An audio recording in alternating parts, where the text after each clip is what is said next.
Salut, ça va bien, j'espère. Moi, je vais super bien par la grâce de Dieu. Bienvenue dans cette nouvelle vidéo dans laquelle je partage avec toi mon parcours musical en quelque sorte. Comment je suis quitté de l'écoute de la musique mondaine à l'écoute stricte de la musique chrétienne pour finalement avoir un rapport particulier avec la musique chrétienne. En gros, je n'écoute plus tellement même la musique chrétienne. Et on va bien comprendre pourquoi au fil de cette vidéo. Je fais ça parce que récemment, j'ai fait un bilan de ma vie spirituelle. C'était la Pâque et tout ça. J'ai fait une sorte de mise au point. Et j'ai donc fait un bilan de ce que j'ai appris sur le plan musical et spirituel. J'estime avoir compris beaucoup de choses avec le temps et je veux partager ça avec toi. On va donc voir depuis le départ jusqu'à aujourd'hui les différentes grandes musiques que j'ai pu rencontrer, les différentes expériences que j'ai eues et qui m'ont fait comprendre ce que j'ai beaucoup de choses en fait. Dans cette vidéo, on va écouter beaucoup de musique que tu connais forcément ou parler des artistes que tu connais. Je vais dire des choses qui vont probablement te déplaire. J'espère dire des choses qui vont aussi te plaire, mais je pense que je dirai des choses dans tous les cas qui vont t'édifier. Du moins, j'espère. Voilà, c'est pas tout ce qui est édifiant qui est plaisant, mais le tout c'est de comprendre en fait les réalités quoi. Dans tous les cas, moi je partage mon expérience, pourquoi aujourd'hui le rapport que j'ai à la musique chrétienne et si ça peut te bénir, t'édifier, t'apporter quelque chose de plus, c'est tant mieux. Et la dernière chose, c'est que on va être pratiquement en anglais tout le temps, hein. Oui, il y aura un peu de français vers la fin, mais c'est majoritairement les trucs américains et australiens et tout ça. Donc, j'espère que tu t'en sors avec l'anglais. Sinon, au besoin, ce sera sous-titré et parfois je vais traduire. Donc, on commence donc en 2011. Voici ce que j'écoutais dans le monde. Je ne suis pas encore converti. 2011-2012. As I looked around, I began to notice that we were nothing like the rest. Hold your horses now. Until the sun goes down, Through the woods we ride. till the mountains sound. Hold Voilà, ça c'est le style musical que j'écoutais, c'est le style auquel j'étais sensible. J'aimais les sonorités qui étaient un peu différentes de la musique pop, hip-hop populaire. Parce que là, tu as les guitares, tu as les snares, les caisses claires. Voilà, un peu rock. Moi, c'était un style qui me parlait. Et j'aimais particulièrement ce groupe, c'était mon groupe préféré en fait. Et ils avaient aussi des musiques assez mélancoliques. Et j'étais assez. C'était un peu mon caractère en fait. Donc, As the sun falls in, I saw light. voilà, ça c'est un peu l'univers dans lequel j'étais sur le plan artistique. J'ai oublié de préciser quelque chose, c'est que ça sera assez long. C'est quand même 7 ans de parcours. Donc je vais faire ça en fait en deux parties. Dans cette première partie, cette première vidéo, je vais plus insister, je vais majoritairement insister sur l'aspect artistique, la forme, n'est-ce pas, et toucher un peu le fond vers la fin. Mais dans la seconde partie, on parlera plus du fond, ce qui est derrière la musique et ce qui a justifié justement mon rapport à la musique chrétienne aujourd'hui. Mais pour revenir là, sur le plan artistique, c'est ce style en fait qui me parlait, n'est-ce pas? Et là, nous sommes en 2012. Je ne suis pas encore converti en 2012, mais j'ai déjà décidé de devenir sérieux avec le Seigneur. Je suis en terminale, je m'étais baptisé cette année-là. Je priais, j'avais une éducation chrétienne dans tous les cas, j'allais à l'église et tout, et tout, et tout. Sauf que je n'étais pas converti, mais pour moi, j'étais un chrétien. Donc, c'est parce que je voulais devenir sérieux avec Dieu que j'avais décidé de me séparer des musiques très populaires que j'aimais, comme les Rihanna, comme ça, qui était mon artiste préféré. J'écoutais beaucoup la pop en fait. Donc, Rihanna, Taylor Swift, les trucs comme ça. Là, donc, c'est pourquoi en fait, j'écoutais ce groupe qui, à mon sens, n'était pas tellement populaire et qui était différent donc, de ce style assez pop-là, qui était un peu plus rock. Mais là, de plus en plus, je sentais qu'il faut que j'écoute la musique qui glorifie Dieu, en fait. Je savais simplement que, en fait, il faut écouter la musique qui glorifie Dieu. Et il y a des chrétiens radicaux autour de moi, justement, qui disaient qu'un chrétien ne doit pas écouter la musique mondaine. Donc, je sentais un peu cette pression. Au fond de moi, je sentais qu'ils avaient raison. Mais je me justifiais en disant que bon, les musiques ne sont pas obscènes forcément. Donc, quel est le problème? Mais en fait, c'est que je n'arrivais pas à arrêter d'écouter la musique mondaine. Parce que quand je regardais la musique chrétienne, elle ne me plaisait pas. L'église où j'étais, on chantait la musique, mais c'était plus les cantiques, c'était plus ce style-là. Donc, voilà, c'est pas le style qui me parlait le plus, artistiquement, bien sûr. Et donc, il y a une connaissance qui m'a envoyé ce chant-ci, qui a été un chant assez particulier pour moi, pour toute la suite. Et ce chant, probablement, beaucoup le connaissent. And you won't start now. So I will call upon your name and keep my eyes above the waves.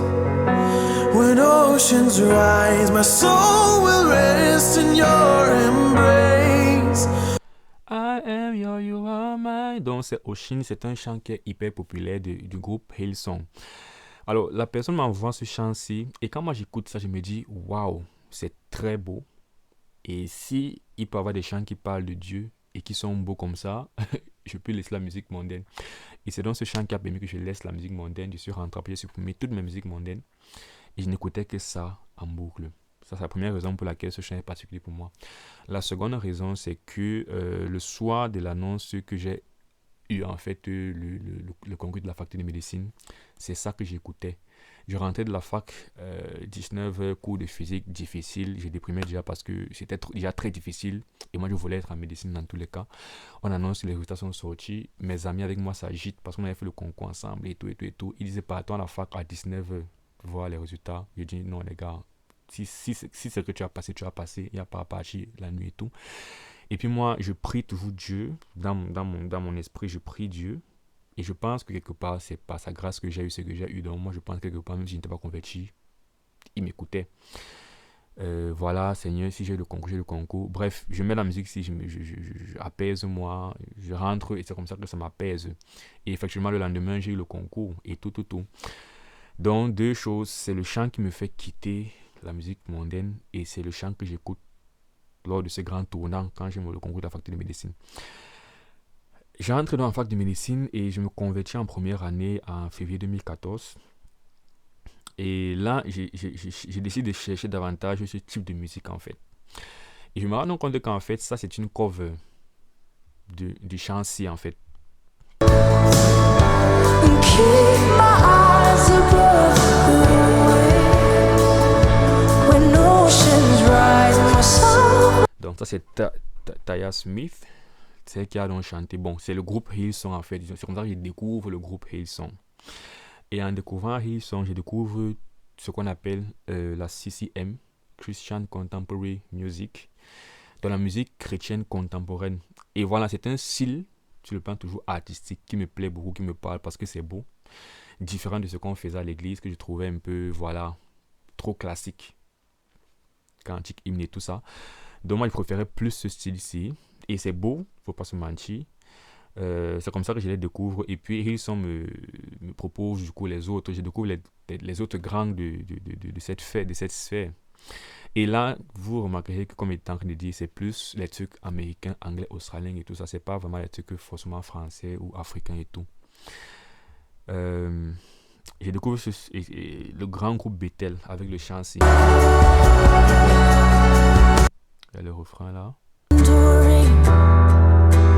Through all today, ever be on my lips, ever be on my lips. Your praise will ever be on my lips. Les louanges seront toujours sur mes lèvres. Je me dis, waouh, il reste des belles musiques comme ça chrétiennes. Et puis il y a celui-ci. Si tu ne connais pas Bethel par hasard, tu vas probablement connaître quand même leur chant-ci.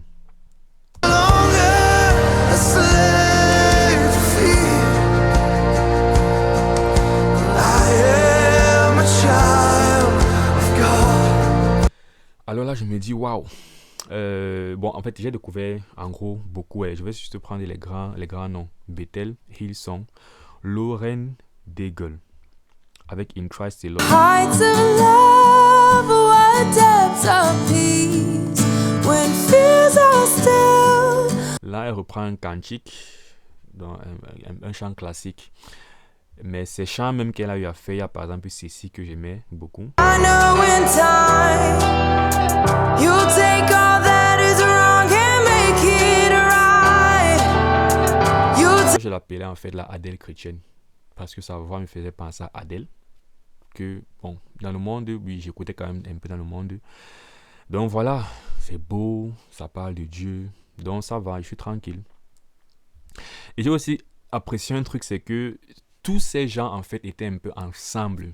Moi, c'est un truc que en fait, moi, j'étais dans mon monde évangélique, protestant et tout. Donc, ce qui était en dehors de ça, moi, je ne connaissais pas.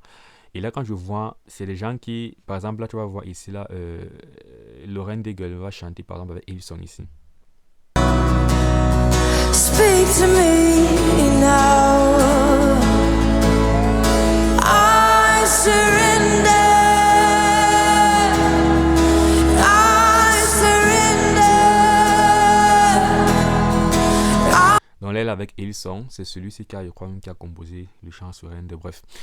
Donc, je constate que voilà, ils sont tous les mêmes en quelque sorte. Et c'est important de comprendre ça parce que ça va expliquer des choses par la suite. Mais je vois qu'en fait, ils sont le même esprit, ils sont unis, ils sont pareils. C'est le même feeling que je ressens. Un autre géant que j'ai découvert, c'est Elevation Worship avec Here as in Heaven. Overflow in this place. Fill our hearts with your love. Your love surrounds us. Alors, ceci étant dit, au fond de moi, donc, je me pose les questions, je ne sais pas trop. Je me dis, est-ce que finalement j'aime cette musique parce que voilà, ça me rapproche de Dieu, ça me fait être plus spirituel, ça m'aide dans ma marche pratique, ou c'est juste parce que ça ressemble à ce que j'avais dans le monde. Et je suis conscient que oui, c'est parce que ça ressemble à ce que j'avais dans le monde en fait que j'aime beaucoup ça. Mais il y a un truc au fond de moi en fait qui me dit ça ne ressemble pas. En fait, quand je vois ça, c'est pas l'image que j'avais en fait de la musique chrétienne, de la louange, puisque dans mon église on chantait, j'étais un peu quand même familier avec le contexte de la musique chrétienne, et là c'est carrément différent. En fait, pour être honnête, ça c'est vraiment le monde avec Dieu derrière. C'est comme ça que je voyais ça.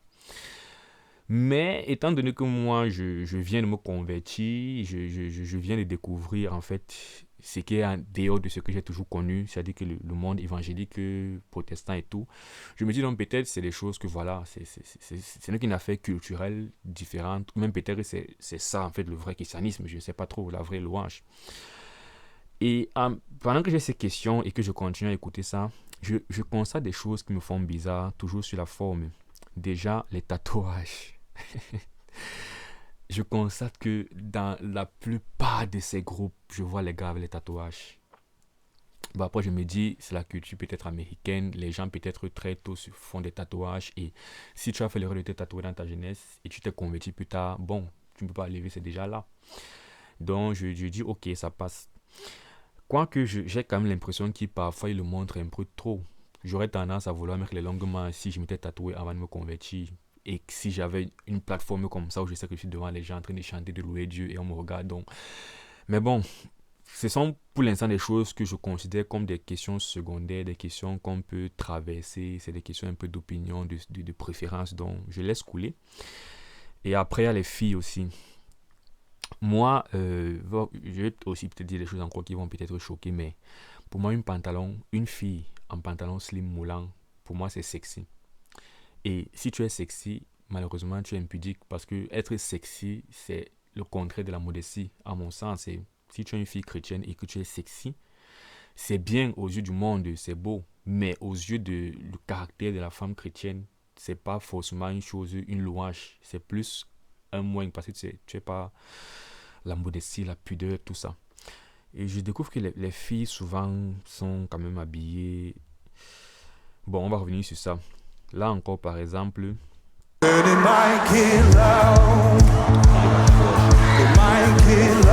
tatouage. En fait, c'est vrai, il y a des groupes qui sont différents d'autres, mais ils sont sur la même longueur d'onde généralement. Et là, tu vois le tatouage, c'est cette atmosphère qui est très rock and roll, question de style, mais ça me fait quand même un peu bizarre. Et puis là, tu as Isla, Hillsong, Young and Free. Bon, là, il y a des extraits des chants un peu plus récents parce que, bon, je n'ai pas non plus retrouvé exactement toutes les vidéos qui m'ont fait constater ces choses. Voilà, ça, c'est un chant un peu récent, mais c'est comme ça qu'ils sont depuis, en fait. Là, tu as Hillsong, Young and Free, le département des jeunes du groupe de Hillsong. Le groupe, le chant est live. Est-ce que là, ça va? I was lost with a broken heart. Et quand je vois ça, ça me perturbe. Parce que moi, je me rappelle, une des raisons pour lesquelles j'aimais beaucoup Rihanna, c'est parce que voilà, elle était sexy. Et elle avait souvent les culottes comme ça, qu'on appelle les matelot, les coups de culottes et tout. Donc moi, c'est des choses que je reconnais en fait, c'est dans le monde. Donc du coup, quand j'écoute une musique chrétienne et que je vois ça en fait, faut qu'on soit honnête. Si tu ne sais pas que le chant c'est pas de Jésus, tu regardes ça, tu vois en fait le monde en fait. Manque de modestie. You pick me Et donc c'est des choses que je regardais et avec le temps ça me faisait bizarre. Mais comme je voyais que c'est populaire, les gens sont dans ces groupes là, ils chantent, ils ont des foules qui les écoutent et tout. Bon, je me disais, apparemment c'est ça en fait. Apparemment c'est pas grave.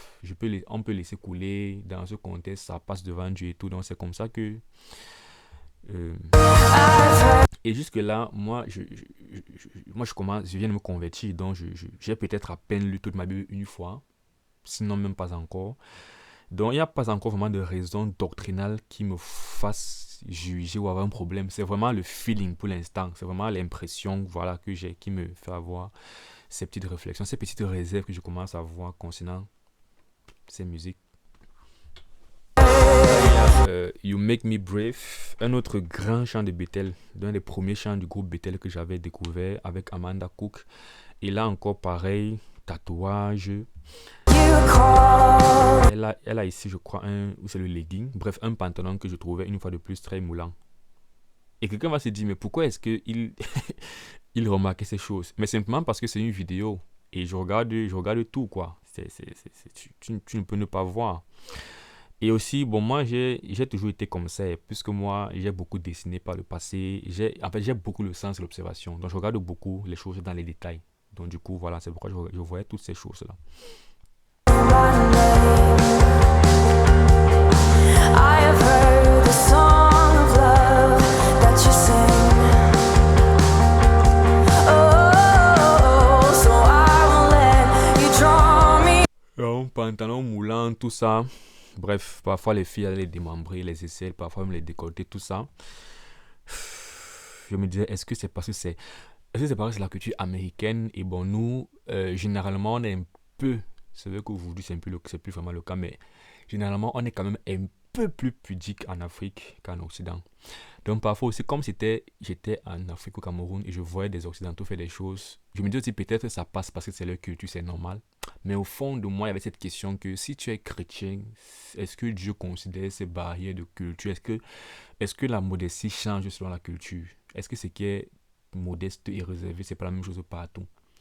Donc, j'avais ces questions, mais bon, connaissant pas forcément beaucoup dans la Bible, n'étant pas forcément très ferme aussi sur mes convictions et sur... Bref, je me découvrais encore. Donc, et le plus important, c'est que quoi? Ces chansons sont très belles. Et ça se fait, tu te sens bien, posé, apaisé. Donc, je continue à écouter. Alors, autre chose que je commence à remarquer, c'est ce que j'appelle la science du bridge. C'est ce que j'ai découvert. En fait, c'est maintenant cette dimension très émotionnelle qu'il y a dans ces chansons, en fait. Et qui s'explique musicalement par la manière dont voilà, les chants sont arrangés. Alors, je veux donner un exemple de ce que j'appelle l'ascenseur émotionnel. La structure. Là, c'est Kehi Job, Forever. Kehi Job qui est aussi, on va dire, un produit de Bethel. C'est pas à Bethel que j'ai découvert Kehi Job également.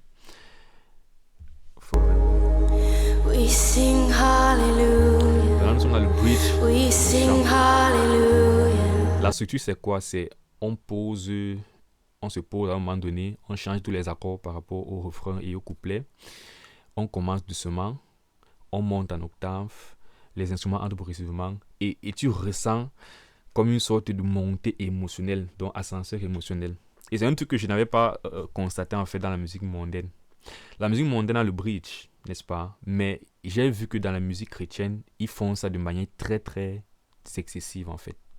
Répétitive. We sing hallelujah, the Lamb is overcome.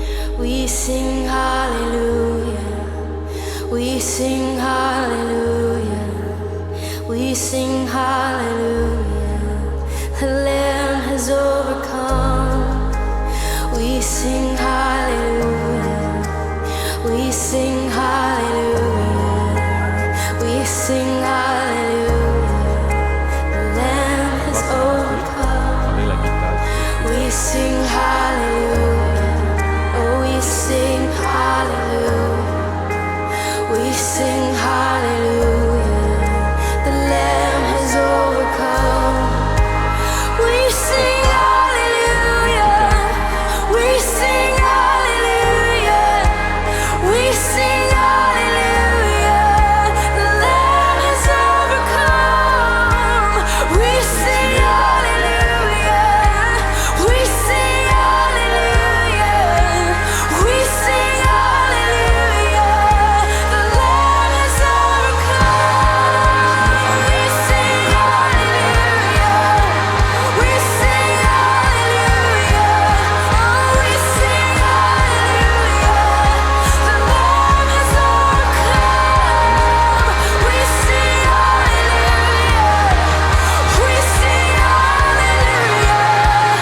sing hallelujah, we sing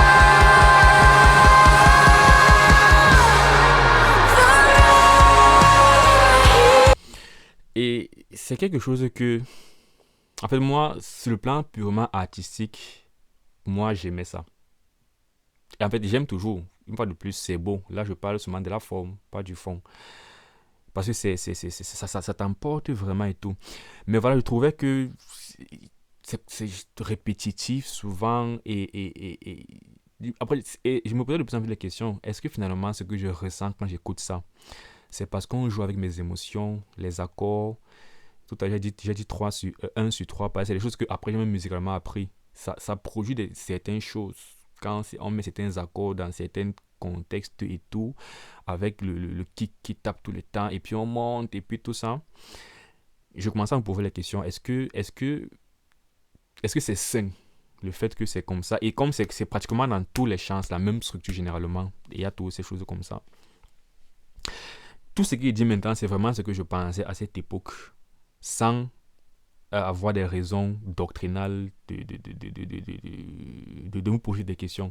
Du coup, ce sont des choses qui ne sont pas des raisons d'avoir un problème en réalité, parce que si on parle de la forme, ça reste des questions d'opinion et de préférence. Mais c'est en fait des choses qui me passaient par l'esprit déjà. Voilà, donc. Et il y a des choses que j'ai apprises même artistiquement dans ces vidéos, donc je ne vais pas non plus cracher sur tout ce qu'il faisait, mais voilà, c'est des choses que je remarquais. Et Keri Job, c'est elle qui a chanté par exemple le chant Si. À l'époque où le chant Si est sorti, moi je n'écoutais plus vraiment tous ces sphères d'artistes. Mais c'est tellement populaire que il y a des Camerounais qui l'ont repris. Ça a été repris dans tout le monde entier. Donc du coup, autre exemple de ce que j'appelle ascenseur émotionnel. May His favor be upon you. On commence toujours en bas. Et puis, on va monter à l'octave, et puis les instruments vont entrer, puis explosion, et puis on redescend. And a Le thousand but, c'est que quoi, quand on fait ça, en fait, on sent que l'esprit est là. Et c'est ça, en fait, où il faut souvent pouvoir s'arrêter un peu et redevenir un peu lucide, se poser les questions. Qu'est-ce qui est vraiment dû à quoi? Qu'est-ce qui est vrai? Qu'est-ce qui est réel? Qu'est-ce qui est émotionnel? Qu'est-ce qui est spirituel? Il faut pouvoir reconnaître tout ça, en fait.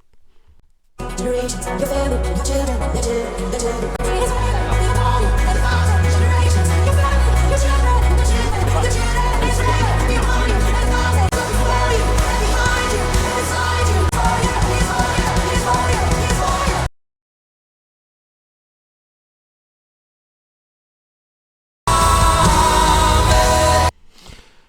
Et même là, quand je coupe, tu vois que même là, quand j'écoute ça là maintenant et que je coupe, c'est comme si j'étais déjà en haut quelque part en l'air. Et tu vois, dès que je coupe le chant, l'atmosphère change subitement. Et c'est dans ce qui se passe, c'est que tu es comme dans une transe en fait quand tu écoutes ça. Jusque-là, il n'y a pas de problème. Hein. Jusqu'ici, vraiment, il n'y a pas de problème.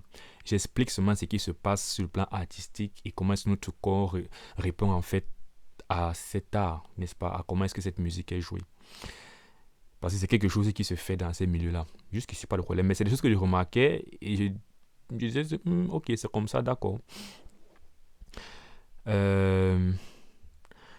Alors donc, jusqu'ici, mais les choses déjà qui me faisaient déjà un peu avoir des réserves, c'est le fait que, l'apparence, les tatouages, les filles, même ici, je pense qu'elle a, ou c'est le legging, ou c'est quoi le pantalon slip. Bref, moi je trouve que c'est pas très modeste quand une fille porte un pantalon qui est moulant, voilà. Ou une culotte comme on a vu tout à l'heure, ou quand les hommes, bon, bref. Là aussi, l'autre chose dont j'ai dit, c'était déjà tatouage, parfois habillement, pas forcément très modeste, mais pas non plus extravagant aussi. Hein.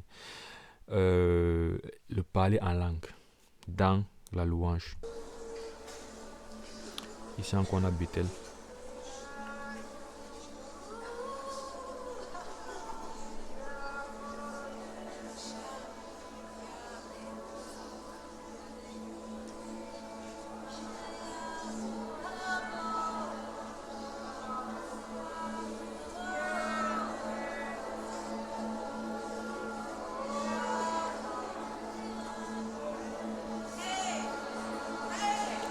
Je sais pas si vous écoutez, mais les gens en fait sont en train de parler en langue.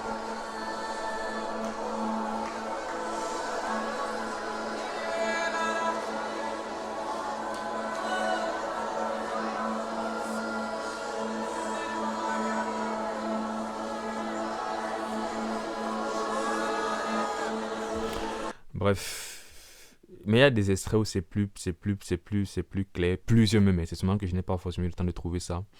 Mais c'est quelque chose que j'ai aussi constaté, c'est-à-dire que c'est déjà quand tu as grandi dans les cadres évangéliques, vraiment pour toi le parler en langue c'est comme un péché seulement, alors que c'est biblique.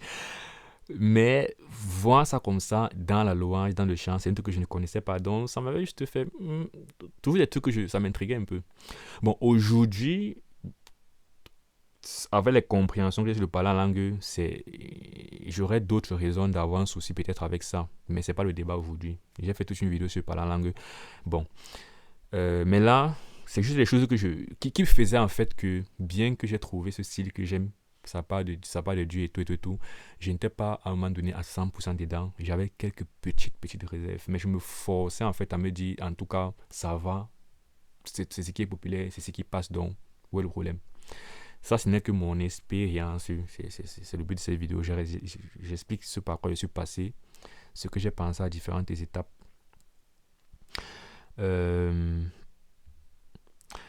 Alors, pendant donc que j'expérimente ça et que c'est ça mon quotidien en termes de musique chrétienne et tout, il y a une connaissance un jour qui m'a passé un ensemble de vidéos, de prédications et d'études de musique.